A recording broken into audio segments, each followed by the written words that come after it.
জানাই স্বাগত। দর্শক, আবারও একটা নতুন চমক আপনাদের সামনে উপস্থাপনা করতে চলেছি।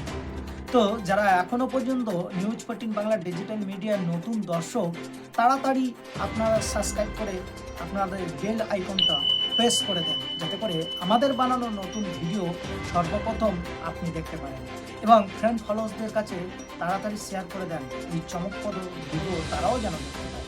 কেননা দর্শক, এটা চমক বললাম এই জন্য, কারণ আমরা দেখেছি 2021 সালের বিধানসভা থেকে নিয়ে শুরু করে যে সমীকরণ ছিল, সেই সমীকরণ কিন্তু পরিবর্তন হতে চলেছে।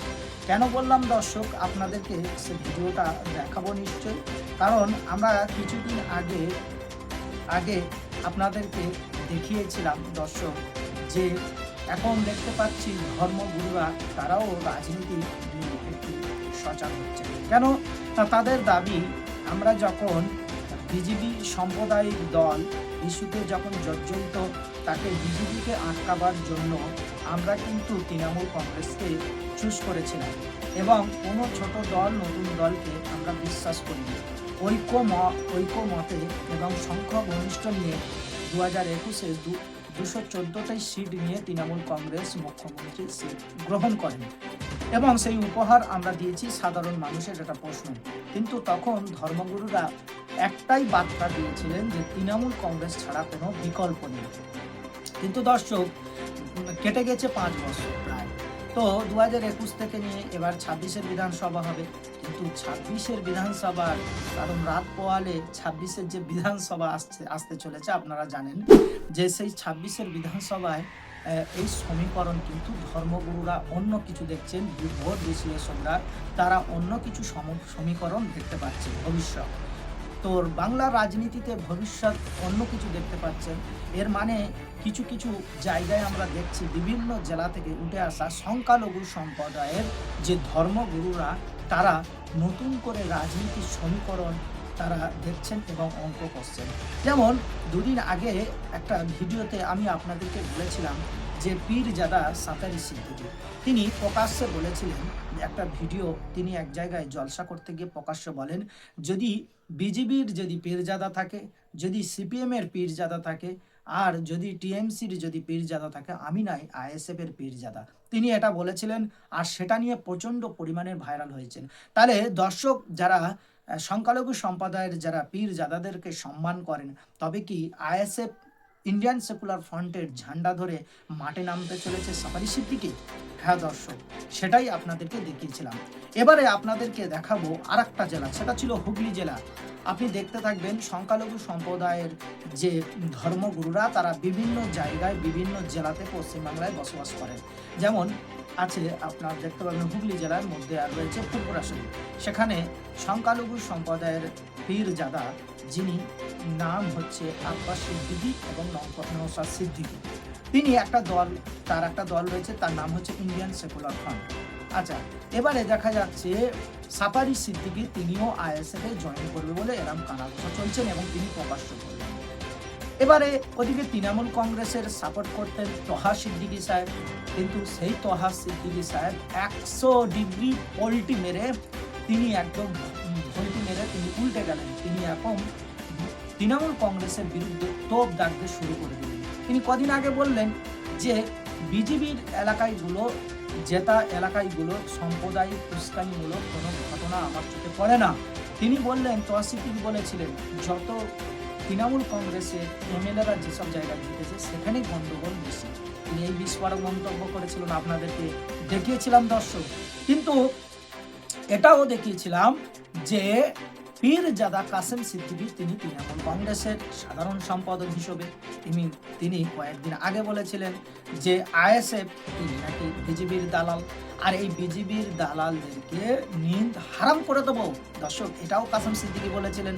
তাহলে এবারে কিন্তু মেদিনীপুর জেলার পালা পড়ে গেছে দর্শক। এইবারে মেদিনীপুর জেলার ভিতরে একজন আইমা সংগঠনের একজন সুপ্রিমো, যার নাম হচ্ছে রুহুল আমিন সাহেব, তিনি ভারতবর্ষের পশ্চিম বাংলায় একদম নতুন দল, তিনি প্রেস ক্লাবের সাংবাদিকদের সামনে তিনি উত্থান করলেন, যার নাম হচ্ছে জেইউপি। দর্শক, শুনতে খুব আশ্চর্য লাগছে না? হ্যাঁ, আশ্চর্য লাগার কথা, কারণ আমরা জুনায়েদ সিদ্দিকীর কথা শুনেছি, পীরজাদা রুহুল আমিনের কথা শুনেছি, বসিরহাটের আল্লামা রুহুল আমিনের একজন বংশধর, তিনিও তৃণমূল কংগ্রেসের বিরুদ্ধে ক্ষোভ প্রকাশ করে তিনিও কংগ্রেসে জয়েন করলেন। তাহলে বসিরহাট চলে গেল, আচ্ছা মেদিনীপুর চলে গেল, আচ্ছা নদিয়া আপনার হুগলি জেলা চলে গেল। এইরকম করে যদি বা সংখ্যালঘু সম্প্রদায়ের ভিতরে যত ধর্মগুরুরা এখন দেখতে পাচ্ছি আমরা, কোট আনকোট বলতে হচ্ছে দর্শক, যেটা আমরা দেখছি সেটাই বলছি, তাহলে কি তৃণমূল কংগ্রেসের 2026-এ আর বিশ্বাস করছে না সংখ্যালঘু সম্প্রদায়ের মানুষরা? কেনই বা বিশ্বাস করছে না? চলুন দর্শক, এই রুহুল আমিন পীরজাদা মেদিনীপুর জেলার তিনি আইমা সংগঠন করতেন। তিনি 2021 সালে আইএসএফ ইন্ডিয়ান সেকুলার ফ্রন্টকে পছন্দ করেননি। তিনি বলেছিলেন যে এই সমস্ত দল গিয়ে ভোট দিলে বিজেপি চলে আসতে পারে, ভোট কাটাকাটির খেলাতে আখেরাতে বিজেপির সুবিধা হতে পারে। দর্শক, সেই রুহুল আমিন সাহেব তিনি প্রেস ক্লাবে লাইভ করে তিনি বার্তা দিলেন, সৈয়দ রুহুল আমিন সাহেব আইমা সংগঠনের সুপ্রিমো, তিনি একটা নতুন রাজনৈতিক দল গঠন করলেন এবং সেটাকে তিনি প্রেস ক্লাবের মাধ্যমে পশ্চিম বাংলাবাসীকে জানিয়ে দিলেন। দর্শক, এই আইমা সংগঠনের সুপ্রিমো পীরজাদা সৈয়দ রুহুল আমিন সাহেব তিনি যে দল তিনি গঠন করলেন এবং তিনি রেজিস্ট্রেশন করে রেখেছিলেন 2024 সালে। আবার ওই যে ইউপি দল গঠন করলেন মুর্শিদাবাদের হুমায়ুন কবির সাহেব। তাহলে কি মুর্শিদাবাদ জেলা নিয়ে নিল হুমায়ুন কবির, মেদিনীপুর জেলা নিয়ে নিলেন সৈয়দ রুহুল আমিন সাহেব, বসিরহাট বারাসাতের দায়িত্ব পেলেন খোবায়ের আমিন সাহেব। অর্থাৎ এই তারা নিজ নিজ দল তৃণমূলকে বিশ্বাস না করে নিজ নিজ দলে নিয়ে চিন্তা ভাবনা করছেন, তারা ঐক্য একটা প্ল্যাটফর্মে আসতে চাইছে। তবে কি 2026-এ তৃণমূল কংগ্রেসের জেতা চ্যালেঞ্জের হয়ে যাচ্ছে, যেখানটায় এই চ্যালেঞ্জের মধ্য দিয়েও সংখ্যালঘু সম্প্রদায়ের ধর্মগুরুরা যদি বার্তা দেয়, তাহলে কি তৃণমূল কংগ্রেস এবং বিজেপির সিটে কোপ বসবে? চলুন দর্শক, তার আগে আপনাদেরকে এই জেইউপি দল তিনি উত্থান করলেন, উদ্বোধন করলেন এবং কি বার্তা দিলেন, কেন তাদের দলকে ভোট দেবে, তিনি কি বলতে চাইছেন, আগে আমরা দেখে আসি। ততক্ষণ আপনারা নিউজ14 বাংলা ডিজিটাল মিডিয়ার সঙ্গে থাকুন, সাথে থাকুন, আর ভালো লাগলে একটা লাইক দিয়ে পাশে থাকুন। চলুন দর্শক, আমরা শুনে নিই। বিদ্যাসাগর মতন মহামানবকে পূর্ব মেদিনীপুর জেলা অবিভক্ত মেদিনীপুর জেলা বাংলাকে উপহার দিয়েছে। সুতরাং বাংলার মধ্যে মেদিনীপুরের মাটিতে আপনি সংগ্রামী মনোভাব পাবেন না, এটা হতে পারে না। সেই ইংরেজ পিরিয়ডে ধারাকে আরম্ভ করে পরবর্তীকালে পরিবর্তন, আমাদের মুখ্যমন্ত্রী যে ডাক দিয়েছিলেন, সেই পরিবর্তনের যে অগ্নিশিখা জ্বলে উঠেছিল নন্দীগ্রামে, তা আজকে বাংলার মানুষ হয়তো অনেকেই ভুলে গিয়েছেন, মেদিনীপুরের মানুষ তা ভুলেনি। এছাড়াও মেদিনীপুরের ইতিহাস বলার জন্য আমরা তো এখানে আসিনি, কিন্তু আমরা এটা আপনাদের জানা জরুরি যে আমাদের এই রাজনৈতিক দল তৈরি করার পেছনে আমাদের উদ্দেশ্যটা কি। সেই জাতীয় সরকারকে সামনে রেখে আমরা একটি রাজনৈতিক দলের নামকরণ করেছি, যা জাতীয় উন্নয়ন পার্টি বলে আপনাদের কাছে আমরা প্রকাশ করলাম। সংক্ষেপে জেইউপি। আমরা আমাদের আলোচনার মধ্যে আসবো, আপনারা হয়তো কনফিউজ হবেন। তার আগে আমি আপনাদেরকে 2021 সালে এই প্রেস ক্লাবে বসে আমরা একটি ফ্রন্টের ঘোষণা করেছিলাম, ইউনাইটেড সেকুলার ফ্রন্ট। এটা জানানো আপনাদের জন্য জরুরি। অনেকেই আমরা খুব দ্রুত এই সোশ্যাল মিডিয়ার যুগে ট্রোলিং নিউজের পিছনে ছুটতে ছুটতে আমরা ভুলে যাই যে আমাদের পিছনের ত্যাগ তিতিক্ষা কী ছিল, কোন মানুষের, এটা আমরা মনে করি না। ফলে আমরা দ্রুত যা দেখি তার উপরে আমরা সিদ্ধান্ত নিই। ইউনাইটেড সেকুলার ফ্রন্ট 2021-এ কলকাতা, মুর্শিদাবাদ এবং মেদিনীপুর, পশ্চিম মেদিনীপুর, পূর্ব মেদিনীপুরের কিছু ইন্টেলেকচুয়াল মানুষ যারা মনে করেছিলেন যে সরকারের কাছে আমাদের আওয়াজ পৌঁছাচ্ছে না, ফলে ঐক্যবদ্ধভাবে আমরা একটা ফ্রন্ট বানাই, যে ফ্রন্ট গঠন করা হয়েছিল প্রায় 13-14টি দল, এবং এই 13-14টি পলিটিক্যাল নন পলিটিক্যাল মানুষদেরকে নিয়ে আমরা এই প্রেস ক্লাবে ঘোষণা করেছিলাম, এবং যার ডকুমেন্টস আমাদের কাছে আছে।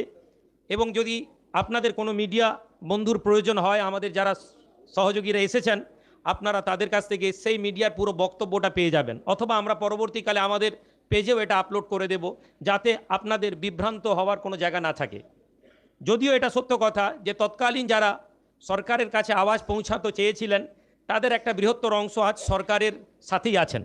এটা আমাদের কোনো ব্যক্তিগত রাগ আক্রোশ বা বিরোধিতা নয়, কারণ আমরা খুব দ্রুত সিদ্ধান্ত বদলাই। আজকে যে লোকটাকে সেকুলার মনে হচ্ছে, কালকে এই লোকটাকে সাম্প্রদায়িক বলতে আমাদের 1 মিনিট সময় লাগে না।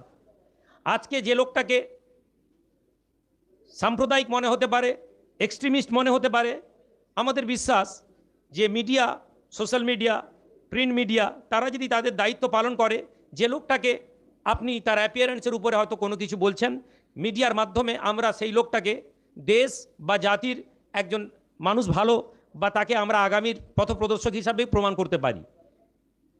তো যে মানুষগুলো আমাদের সাথে ফ্রন্টে যুক্ত হয়েছিলেন, তাদের একটা অংশ তারা ফ্রন্ট থেকে বেরিয়ে গিয়েছিলেন, এবং কিছু মানুষ আজও সরকারের বিরুদ্ধে তাদের আওয়াজকে তুলে যাচ্ছেন, আমরা তাদেরকে ধন্যবাদ জানাই। কিন্তু এটা কোনো পলিটিক্যাল দল ছিল না, এটা একটা ফ্রন্ট ছিল, এবং আমরা এই মিডিয়াতে বারবার বলেছিলাম। এবং আমার মনে আছে কোনো এক সাংবাদিক বন্ধু আমাকে প্রশ্ন করেছিলেন যে ইলেকশনের আগে এরকম অনেক দল আসে, আবার ইলেকশনের পরে তাদেরকে আর পাওয়া যায় না। এবং আমি আপনাদেরকে স্মরণ করিয়ে দিই, যদি সেদিন কেউ থাকেন, আমি বলেছিলাম আমি 2021 এই প্রেস ক্লাবে কথা বলছি, আমি জানি না আমরা কতটা সফল হতে পারবো, তবে 2026-এর ইলেকশনের আগে আপনি আমাকে আবার এই প্রেস ক্লাবে ন্যায় এবং অধিকারের লড়াই দিয়ে আপনি আমাকে দেখতে পাবেন। এবং আমি আমার কথা রেখে আজকে আবার আপনাদের কাছে এসেছি, এবং আমরা অনেক পরিপক্ক হয়ে এসেছি। তখন আমাদের কাছে এই ফ্রন্টের কাছে আলাদা আলাদা রাজনৈতিক দল ছিল, ফলে কেউই একটি ঐক্য মতে আসতে না পারার জন্য ভেঙে গিয়েছিল। ফলে আজ এই মুহূর্তে আমরা এককভাবে জাতীয় উন্নয়ন পার্টিকে নিয়ে আপনাদের কাছে এসেছি। আমাদের পাশে আমাদের নেতৃত্বরা বসে আছেন। আপনারা জানেন আমাদের পার্টির সেক্রেটারি বিষ্ণুপদ পণ্ডা মহাশয় আমাদের কাছে আছেন। এছাড়াও সিনিয়র নেতৃত্ব বদরুদ্দোজা মাস্টারমশাই, আমাদের জানাব ফাইজাল সাহেব, জানাব আরমান সাহেব, ইনারা এসেছেন। আমরা আমাদের আলোচনা আরও বৃহৎভাবে আপনাদেরকে জানাবো। আমাদের লক্ষ্য একটি সুনির্দিষ্ট পরিকল্পনা ছাড়া বাঙালি জাতিকে কখনো এগিয়ে নিয়ে যাওয়া যায়নি। আমরা একটা শব্দ মাঝে মাঝে বলা হয় যে হুজুগে বাঙালি, কিন্তু আমরা এটা বিশ্বাস করি না। কেননা যে বাঙালি শুধুমাত্র ইংরেজদের বিরুদ্ধে নয়, প্রতিটি ক্ষেত্রে, সে যদি সুলতানি পিরিয়ডেও দেখেন, সেখানেও যেমন বাঙালি জাতি লড়াই করেছে। অবিভক্ত বাংলাকে যদি আমরা ইতিহাস খুলে দেখি, বাঙালিরা একটা লড়াকু জাতি। ফলে এই জাতির মান সম্মান নিয়ে, এই জাতির সেন্টিমেন্ট